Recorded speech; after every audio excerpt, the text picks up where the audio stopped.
Hello ninth class. कैसे हो आप? I hope you will be fine. उम्मीद है कि आप बहुत अच्छे होंगे और अपनी पढ़ाई भी आप ज़रूर कर रहे होंगे।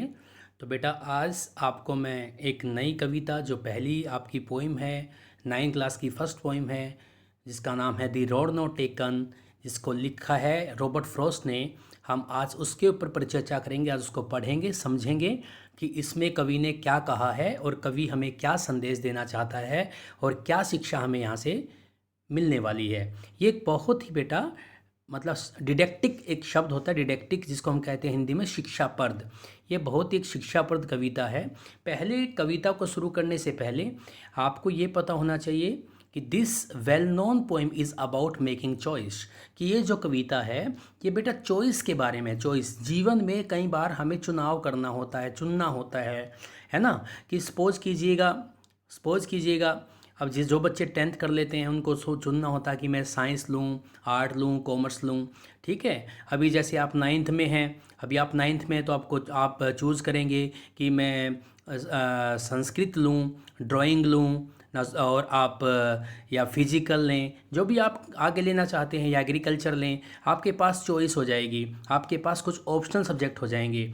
तो बेटा अगर आपको इस कविता को समझना है तो आपको इसी दृष्टि से समझना है कि जीवन में बहुत बार हमारे सामने ऐसे मौके आते हैं जब हमें दो चीज़ों में से या कई सारी चीज़ों में से एक को चुनना होता है, और उस चुनाव के ऊपर ही हमारा आने वाला जीवन क्या करता है, निर्भर करता है।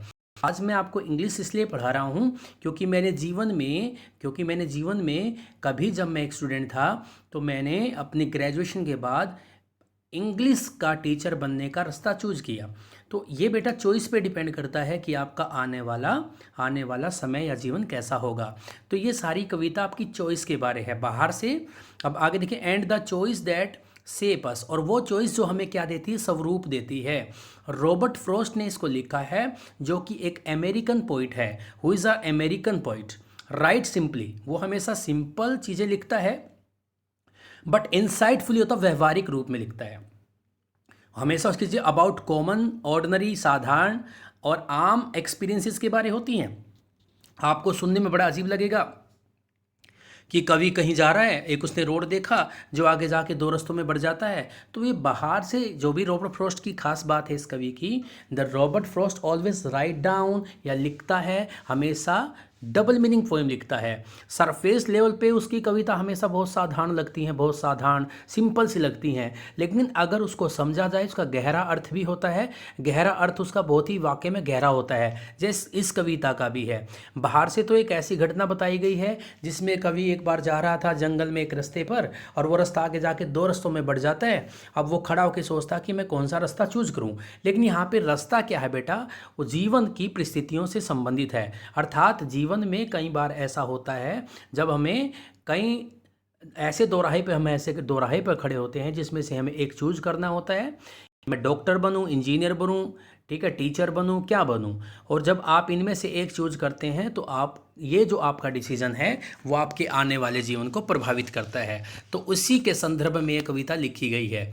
देखिए पहले तो हम इसको पढ़ेंगे एक सिंपल साधारण मतलब ऑर्डिनरी एक्सपीरियंस के रूप में पढ़ते हैं। देखिए क्या कहता है पहली लाइन में, were the first line of the poem says, यानी कि जो फर्स्ट टेंजा दिया गया है उस फर्स्ट टेंजा में क्या कहा गया है। Two road divergent in a yellow wood, two roads, अब दो रोड, डाइवर्स मैंने एक शब्द बताया है, डाइवर्जेंट आपने एक बार सुना भी होगा। कई बार आप जब जाते हैं ना, आप कई बार सड़क पे चल रहे होते बेटा, सामने लिखा होता डाइवर्जन, उसी से बना है ये शब्द, यानी कि वो शब्द डाइवर्जन इसी से बना है, डाइवर्स से बना है। डाइवर्स होता है बट जाना, मतलब आगे कहता two road diverse in a yellow wood, दो रास्ते, जैसे कवि जा रहा था एक रास्ते के ऊपर, वो रास्ता आगे जंगल में जाकर के दो रास्तों में बढ़ जाता है, और वो दोनों रास्ते कहाँ जाते हैं, येलो वुड, यानी कि उसमें पतझड़ का मौसम है। येलो यानी कि पीले, वुड यानी कि पूरा जो जंगल है वो कैसा दिखाई दे रहा है, पीला दिखाई दे रहा है, तो उसमें की बात है। And sorry I could not, और आई कौन कह रहा है अपने आप को? पोइट कहता सॉरी मुझे खेद है, I could not travel both, कि मैं एक यात्री होने के नाते दोनों पे तो नहीं चल सकता एक टाइम पे, यानी कि हम एक टाइम पे एक ही रास्ते पे चल सकते हैं, दो रास्तों पे तो नहीं चल सकते। तो कवि कहता मुझे खेद है कि मैं दोनों पर यात्रा नहीं कर सकता। ट्रैवल होता है बेटा यात्रा करना। एंड बी वन ट्रैवलर, और एक यात्री होने के नाते कहता एंड बी वन ट्रैवलर, क्योंकि एक यात्री होने के नाते मैं दोनों पर नहीं चल सकता। लॉन्ग आई स्टूड, तो मैं लंबे समय तक खड़ा रहा। एंड लुक्ड डाउन, और नीचे देखता रहा। One as far as I could, एक रास्ते को मैं देखता रहा जब तक जहाँ तक मैं देख सकता था। ठीक है। To where it bent in the undergrowth, undergrowth किसको कहा गया? पता, झाड़ियों को कहा गया है।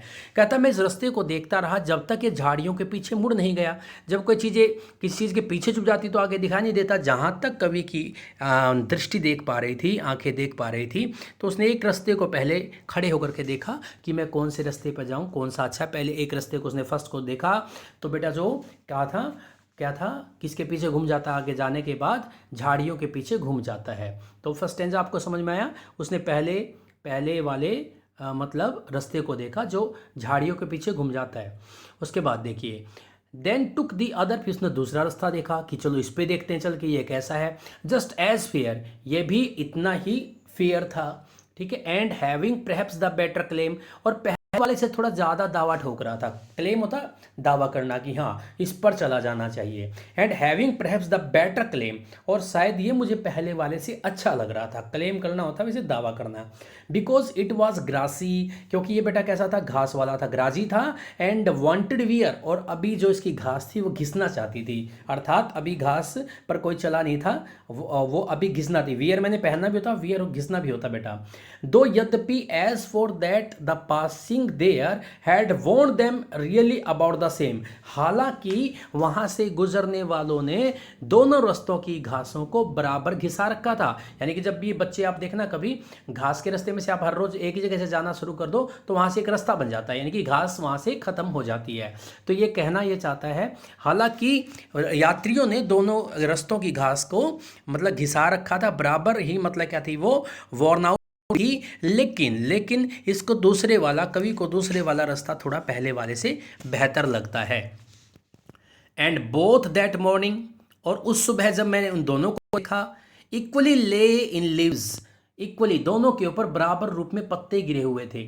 ठीक है। पेड़ से पत्ते झड़ जाते हैं पतझड़ में, तो दोनों के ऊपर क्या है? रास्तों के ऊपर पत्ते गिरे हुए थे। स्टेप्स, ठीक है। हैड कहता नो स्टेप, और किसी भी कदम ने, हैड ट्रोडन होता कुचलना बेटा, ब्लैक, किसी और कोई भी आदमी मेरे से पहले उन पर चला नहीं था, पत्ते गिरे हुए थे। पत्तों को कुचलकर अभी तक किसी ने भी क्या है? ब्लैक नहीं किया था। जब आप पत्ते को मसलते हैं ना तो ग्रीन नहीं रहता, ब्लैक हो जाता है। उसके ऊपर हम पैर रख के मसल दें उसको, तो इसका मतलब यानी ये था कि अब तक इन रास्तों पर कोई नहीं चला है। पत्ते जो के तो जैसे वृक्ष से गिरे थे ऐसे के ऐसे रंग में पड़े हुए हैं रास्तों के ऊपर।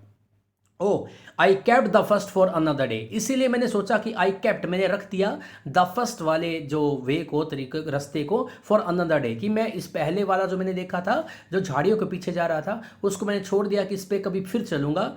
येट, हालांकि नोइंग हाउ, हालांकि मैं जानता था कि कैसे, वे लीड्स ऑन टू वे, कि भाई किस प्रकार से एक रास्ता दूसरे रास्ते में मिल जाता है, ये मैं जानता था। हो सकता है कि वो रास्ता भी आगे जाके इसमें मिल जाए। आई डाउटेड, और मुझे संदेह भी था, if I should ever come back, कि मैं कभी शायद ही वापस आऊँगा, मुझे संदेह भी था। लेकिन फिर भी मैंने उसको क्या छोड़ दिया? किसी दूसरे छोड़ दिया।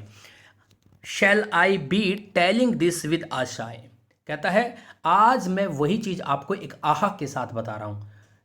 शाय होता है आह, आह जिसको हम कहते हैं, बता रहा हूँ कि somewhere ages and ages hence, अब उनको उम्र गुजर गई है, बहुत सारे मतलब समय गुजर गया, बहुत सारे साल गुजर गए हैं जब मैं उनकी बात कर रहा था। Two road diverse in the wood, जब मेरे को वो दो रास्ते दिखाई दिए थे। अब कभी ये मान लीजिए बहुत सालों के बाद उस बात को याद करता है जब उसने एक रास्ते पे जाते हुए दो रास्तों का सामना किया था और उसने पहले वाले रास्ते को किसी दूसरे दिन के लिए छोड़ दिया था। अब उस बात को याद करता है काफ़ी समय गुजर जाने के बाद, और आह के साथ ये बताता है कि two road diverse in the wood, कि दोनों रोड कहाँ जा रहे थे?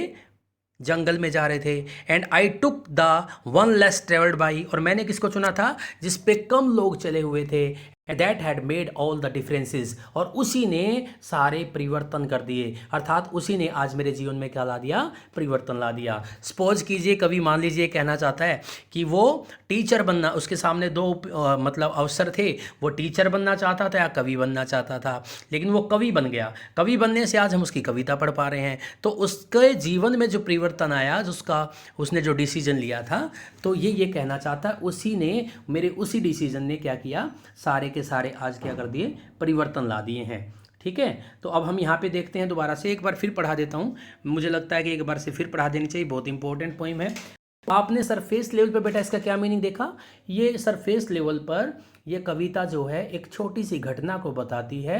क्या घटना बताती, कि एक दिन कवि एक रास्ते से जंगल की तरफ जा रहा था, आगे जाकर वही रास्ता दो रास्ता है, कवि पहले वाले को छोड़कर दूसरे वाले को चुन लेता है, और लास्ट में फिर कवि ये कहता है कि हाँ, कि मुझे मेरे जीवन में उस पहला रास्ता जो मैंने छोड़ा और दूसरे को चुन लिया, उसने मेरे जीवन में काफ़ी क्या कर दिया, चेंजेस ला दिए, परिवर्तन ला दिए, और आज मैं जो हूँ मेरी उस चॉइस के कारण हूँ, मेरे उस चुनाव के कारण हूँ, जो मैंने चुना आज मैं वैसा ही हूँ। तो ये तो है बेटा इसका ऊपर का मीनिंग, लेकिन अगर इसको बेटा अगर ध्यान से समझा जाए तो कवि ये कहना चाहता है मैनी टाइम्स इन लाइफ, कि जीवन में बहुत बार we have to face this kind of situation, हमें इस प्रकार की परिस्थितियों का सामना करना पड़ता है, वेहर जहाँ पर we have to choose one, जहाँ पर हमें एक को चुनना पड़ता है, आउट ऑफ टू और मैनी, बहुतों में से या दो में से किसी एक को चुनना पड़ता है, and it brings a lot of change in our life, और ये चीज़ हमारे जीवन में बहुत ज़्यादा क्या ला देती हैं, परिवर्तन ला देती हैं। तो इन दिस वे, इस प्रकार से वी कैन से दैट, हम कह सकते हैं, द पोइट वांट टू से, कि कवि कहना चाहता है चॉइस हैज़ एन इम्पोर्टेंस, या चॉइस हैज़ एन इम्पोर्टेंस, क्या है, चुनाव का एक महत्व है इन आवर लाइफ, हमारे जीवन में, या यूँ कह सकते हैं चॉइस इज़ वेरी इंपॉर्टेंट, कि बहुत ज़्यादा महत्वपूर्ण है इन आवर लाइफ। तो ये इनर मीनिंग बेटा ये है इसका, यानी कि आंतरिक रूप से कभी हमें ये संदेश देना चाहता है, जब भी हमें कोई चुनाव करना हो तो उसको बड़े ध्यान से, बड़े मनन से, बड़े इत्मीनान से, बड़े सोच समझ करके करना चाहिए। ठीक है, एक बार फिर से इसको रिपीट करते हैं जल्दी से, कि two road diverse in the yellow wood, एक रोड दो रोडों में बढ़ जाता है, और दोनों रास्ते कहाँ पे जा रहे थे बेटा, जंगल के अंदर। आई सॉरी, और मुझे खेद है, I could not travel both, कि मैं दोनों पर यात्रा नहीं कर सकता था, एंड बी वन ट्रैवलर, और एक यात्री होने के नाते आई स्टूड, मैं काफ़ी लंबे समय तक खड़ा रहा, एंड लुक्ड डाउन वन, और एक पर देखा, as for as I could, और मैं एक पहले वाले रास्ते पर देखा, जितनी दूर, as far as I could, जितनी दूर तक मैं दे सकता था, टू वेयर इट, और ये अंत में जहाँ तक मेरी नज़र आ रही थी, इट बेंट, ये मुड़ गया, पीछे चला गया, इन द गंडरडोथ, झाड़ियों के पीछे चला जाता है रास्ता, देन टुक द अदर, फिर मैंने क्या किया, दूसरे रास्ते को देखा, जस्ट एज फेयर, ये काफ़ी अच्छा दिखाई दे रहा था, and having perhaps the better claim, और ये शायद ज़्यादा अच्छा दावा ठोक रहा था कि इस पर चला जाना चाहिए, बिकॉज क्योंकि इट वाज ग्राजी, ये घास वाला था, यानी कि घास थी इसके ऊपर, एंड वांटेड वियर, और ये क्या है, चाहता था कि इस पर भी कोई यात्री चले और इसकी घास को मतलब घिसाए, दो यद्यपि as for that the passing there, जहाँ तक वहाँ पर गुजरने वाले लोगों की बात थी, there had want them really about the same, हालांकि लगभग बराबर से ही उनके ऊपर घास थी, बराबर ही घिसी हुई थी, लेकिन फिर भी इस वाले की घास क्या थी, कम घिसी हुई थी, एंड बोथ दैट मॉर्निंग, अगर और बात करी जाए तो दोनों के दोनों रास्ते, बोथ किसके लिए कहा गया बेटा, उन दोनों रास्तों के लिए, दैट मॉर्निंग, उस सुबह, इक्वली ले, उनके ऊपर बराबर रूप से पड़े हुए थे, इन लिव्स नो स्टेप है, और किसी भी पैर ने उन पत्तों को कुचलकर ब्लैक नहीं किया था, oh I kept the first for another day, इसलिए मैंने पहले वाले रास्ते को किसी दूसरे दिन के लिए छोड़ दिया, यट नोइंग, हालांकि ये जानते हुए कि how ways lead on to way, कि किस प्रकार से रस्तों में मिल जाते हैं, एंड आउट डाउटेड, और मुझे संदेह भी था, if I should ever come back, कि मैं कभी वापस आ पाऊंगा, मुझे ये भी संदेह था, I shall be telling this with आशाएं, मैं आज आपको बता रहा हूँ एक आहा के साथ। Somewhere edges,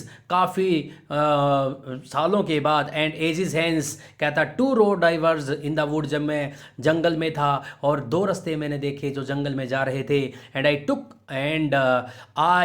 took the one less travelled by, और मैंने चुना किसको, कम चले हुए, यानी कि जिस पर लोगों ने कम यात्रा की थी, and that has made all the differences, और इसी मेरे चुनाव ने सारे के सारे अंतर कर दिए, अर्थात मेरे जीवन को बदल कर रख दिया। तो in this way you are able to understand the point. I hope कि आपने इसको समझा होगा। ठीक है, यहाँ पे कुछ ग्लॉसरी आपकी दी गई है बेटा।